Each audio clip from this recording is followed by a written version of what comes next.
Hi, it's Dan Beck here, and I'm talking about the wisdom of Jesus in his teachings. And in particular, uh, he he's hidden some messages in his teachings, some very important messages. Here's how: there was a woman who washed Jesus' feet with his tears.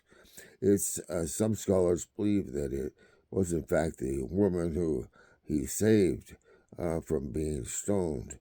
When he said, "Let he who is without sin cast the first stone."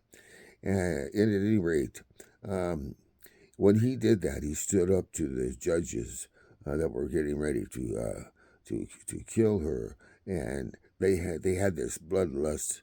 They wanted to try to eliminate evil from their presence, But he says, "Let him who is without sin cast the first stone." Very important piece of the message. Um, so he saves this woman, and it's believed that she's the one who later comes and washes his feet with her tears. She's showing her love for him. She washes his feet with his tears. She is also believed to be the one who poured the expensive alabaster oil over his head, and he uses this love that she's pouring out on him, this gratitude that she's showing towards him. He uses that to teach something, and um, he says to Peter, says, "Look at this woman. You didn't offer me any." Actually, he's teaching them all the same thing. He says, "Look at this woman. You didn't offer me anything to even wash my feet, and she's washing my feet with her tears." Wherever the gospel is told, it will be mentioned of her as a memorial to her. Uh, so he's making it out like he's receiving a good thing, and that this will be a memorial to her for her actions. But it's a little more than that. The memorial to her is because wherever the gospel will be preached, it will be told of her. But he uses this moment as another opportunity. Here's what he teaches. He says, there was a man that owed 1,000 to his Lord, and another that owed 100. And the Lord frankly forgave them both their debt. Which one, he says, loved them more?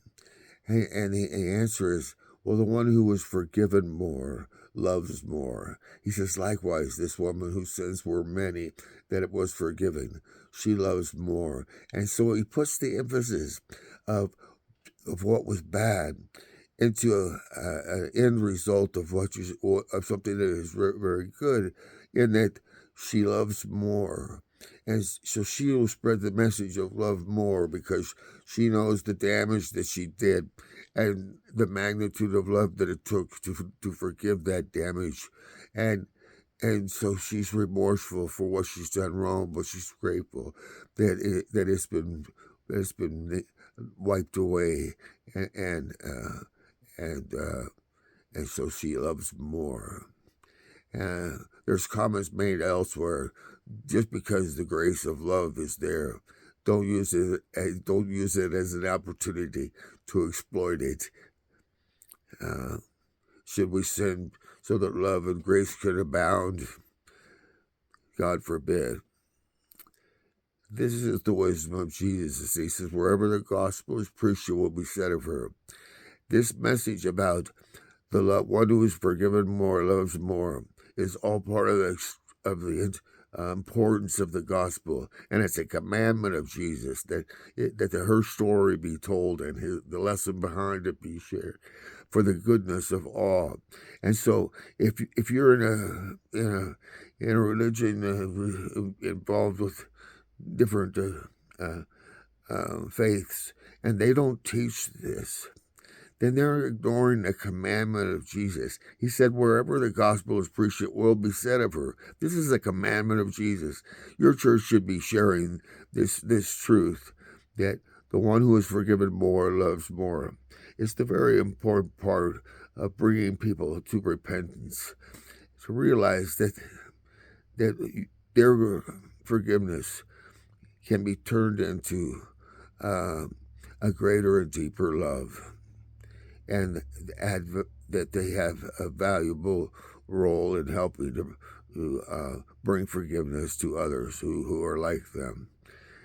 Thank you. If you like the message, remember you have to hit the like and the share and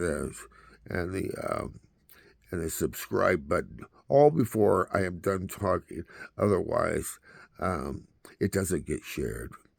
Thank you for your time.